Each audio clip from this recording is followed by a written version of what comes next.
what's up? My name's Samuel Leeds and welcome back to a Q&A Sunday. I've not done one of these videos in a few weeks and I kind of feel bad. I know I've been asked loads of questions by my subscribers and right now I'm going to be banging through the questions. John Benton, Willie Kelly, the drone operator, Craig Coates, Sahil Multani. There's loads and loads of subscribers that have been asking me questions about property and I've been so busy I haven't had a chance to answer, but right now I am going to be answering all your property investment questions as best I can. And also, if you're a subscriber and you want to find out something about property, maybe you've been struggling with something or there's something that's been bothering you a little bit, or you've been challenged, maybe you've been out to a viewing and you're not sure whether the house is a good deal or a bad deal, whether you're overseas in the United States of America, Australia, Ireland, Wales, Scotland, England, I love to hear your questions. So go ahead, comment your question below and I'll do my best to answer. Also, I've been working on so many real estate deals recently, some bigger development deals.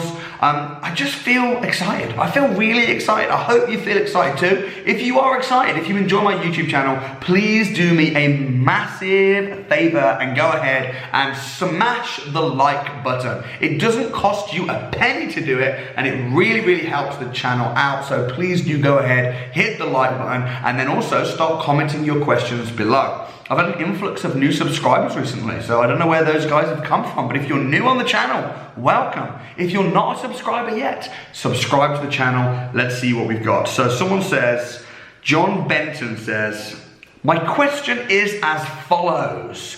Very formal. See, how can you not respond to such a formal question as John Benton's? What investment strategy would you recommend for someone wanting to build a property portfolio, currently one property owned, that has a high monthly income, roughly £25,000 per month from net profit from a current business? Wow, 25 grand a month net profit to invest in property? That is awesome. Congratulations, John. I don't feel that any other person in your position has answered a similar question, so it'd be great to hear your advice. Well, firstly, John, it depends on what you're trying. So there's two types of income, okay? There's fast pound, which is what you're making. You've got a business. I don't know what the business is, but it's trading income. It's giving you fast active income. And then there's a second type of income, which is slow pound passive income. Now it sounds to me like you're in the absolute perfect situation whereby you've got your business. Your time, by the way, nearly all of your time should be focused on your business, generating that quick cash every month. And then with that money that you make, I would say that you should put that into property investment that's going to be hands-off, slow income. My advice to you, if you're making 25 grand a month, I mean, if you were doing really little tiny deals, like you were buying little BRLs or little investments up the far north of the country or in South Wales, for example, you could literally be buying a property every single month. Now that might be really attractive. A lot of people might say to do that, buy a house every month, but here's the thing. Buying a house once a month also means having to fill out paperwork, solicitors, legal, mortgage applications. It's quite a pain. And then you're having to deal with all the tenant moving in and getting the management up. So what I would probably do if I were you is I would do buy, refurbish, refinance, but I would do it on bigger type deals. So maybe, you know, every 10 months with 250 grand, go ahead and use that 250 grand to buy maybe like a big commercial unit which you can then convert into residential units, or maybe a piece of land that you can build on, or a pub that you can convert, and do bigger deals that are more hands-off, because a big deal and a small deal takes just as much time. So you've got your slow wealth generation stuff going on over here, and then you've got your quick trading pound here. So that's probably what I'd look at. I hope you found that helpful, and if there's a follow-up question, go ahead and ask below. Right, who's next? Will Kelly. I felt the whole table. My wife always tells me don't bang on the table because it makes the whole video shake. So maybe instead of me banging on the table, maybe you could just go ahead and smash that like button for me. We need some energy. Go do that right now. Will Kelly says, my question is, during your career, what has been your biggest hurdle to overcome?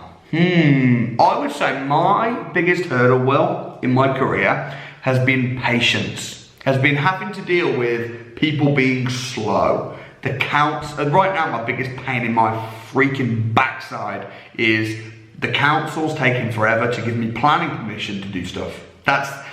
So what I find really frustrating is when the ball is out of my court, and property can be very, very slow. So waiting for solicitors, waiting for the council to give planning permission, that has been the biggest pain in my backside from day one of starting in property in 2009 right up till today. The drone operator says, I have some cash on the way from a work injury claim, and I'm hoping to employ the buy, refurbish, refinance strategy. However, how likely would it be to get an initial mortgage and then a remortgage while being a student and not being employed right now?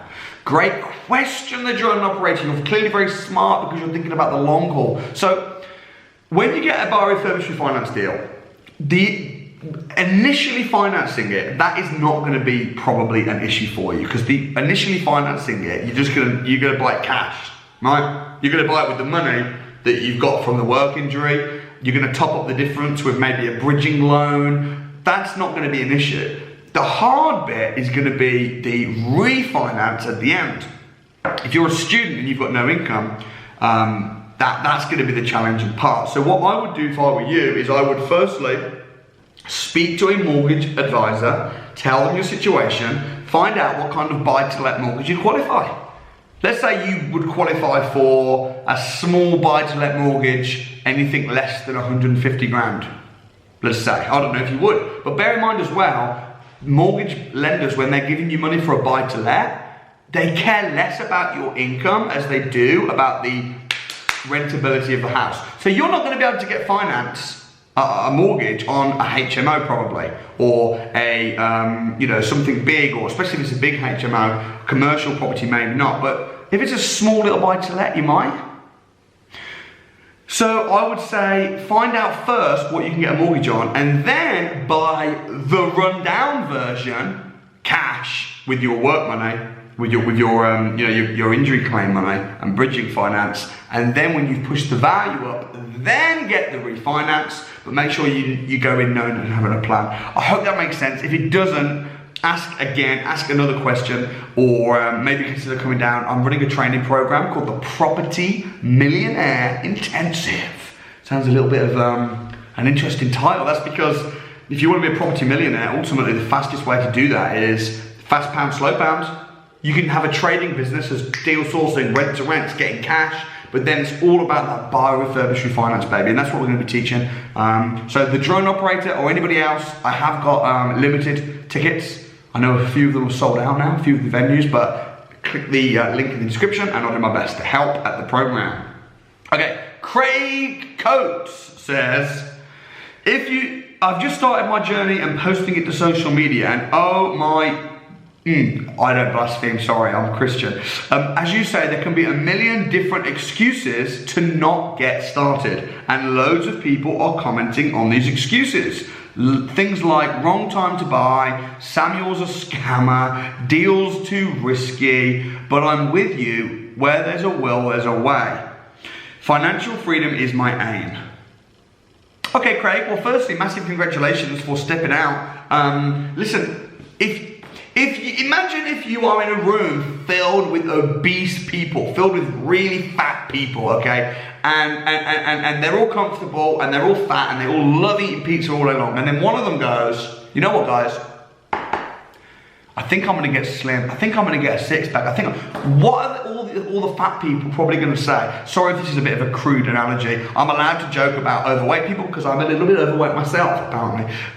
So what are they gonna say? They're gonna say, oh, six pack, that's never gonna happen. They're gonna say, oh, just come and enjoy a pizza. Or not just with anything, if you're a smoker, if you're in a group of smokers and you go, oh man, I think I'm gonna quit. They might go, oh, I know it's tough, but oh, come on, have another one, oh, quit next year.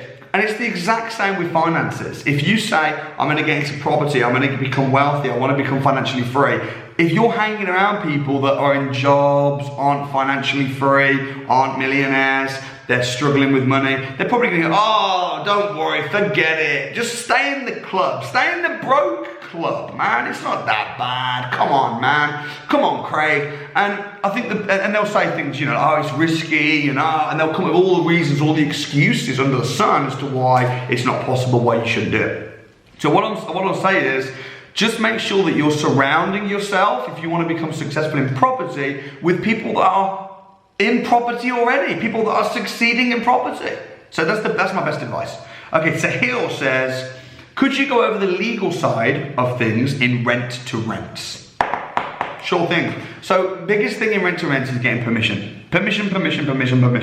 You need to get permission from the landlord. You need to make sure the landlord's got permission off the mortgage lender. You need to, if it's an apartment block and it's leasehold, you need to get permission to do it off the freeholder. If you're going through an agent, you need to get permission from the agent. How do you get permission? By explaining it properly and articulating what you're doing properly. If you articulate it properly to the mortgage lender, they'll probably give you permission to do it, and they'll give you a letter of consent. If you explain it properly to the agent, if you explain it properly to the landlord, they'll give you permission. So I think the biggest thing is making sure that you can articulate rent to rents properly and you can show the value and make sure that you get the relevant permission. Don't try and do it sneakily behind closed doors. Do it up front. It's a proper business, and get the right contracts. That's the biggest advice I can give you on rent to rent, talking legally. Steve C says, I'd love to get started in property, but I'm 53, a young one, and I don't have money to shout home about, but I hear you can buy, then let out, and let the tenant basically buy your property for you. Any advice would be helpful. You can do that, Steve. Steve, when you understand how to make money in property, if you're 53 or 35 or 15, the world is your oyster, baby. Yeah, like if you look, Steve, if you buy a property, let's say you buy a house for £200,000 and you put down a small deposit, and then the mortgage, you're gonna have the mortgage payments, right? Let's say the mortgage payments are £500 a month. Half of that is interest, and the other half of that is repayment. And over 25 years, you're gonna slowly pay back the mortgage. And then after 25 years, let's say, you own the house outright with no debt. Well, if you buy that house, as long as the tenants are paying more than £500 a month rent, let's say the tenants are paying £800 a month rent, which is average rent, then the tenants are going to be paying your interest, paying down your mortgage, and paying you a monthly profit as well. So it's brilliant. You just need to make sure you buy in the right area. Also, you want to make sure you're getting capital appreciation, and make sure you don't have any problems with the tenants. So you're going to make sure you have the right management system set up in place. But that's absolutely right. Right, last question. Zach Woodbury says, if you had to start over with £15,000, presuming you had done your course and educated yourself, which strategy would you start with and why? Rent to rent. Why? Because if you control a property instead of buy it, you can make just the same rent from it. You can make just the same profit, if not more from it. So I think if I had just 15 grand, I'd take control of a few properties. Because let's face it, man, if I had 15 grand and I put that down to just buy one house, what's that gonna do? I'm gonna have to wait 20 years to pay the mortgage down, or I'm gonna make 100, 200 quid a month profit. It's hardly life-changing. Whereas if I've got 15 grand, if I can get a few rent to rents, and put them on serviced accommodation on Airbnb, I can get a nice income from that every month, and I'm gonna save some of that income, and then I'm gonna slowly invest it into property to build my own portfolio, but I think that's what I would do. So, guys, I hope you've enjoyed this video. Hope this has given you a little bit of light-hearted, but informational content around how you can become financially free in property. Because here's the thing, right? All this stuff I'm talking about, it might be a bit of fun, or yeah, get your first deal, but this will actually change your life financially if you let it. So here's to 2022. Go kick some ass. Drop your comments and questions below, and I'll see you next time.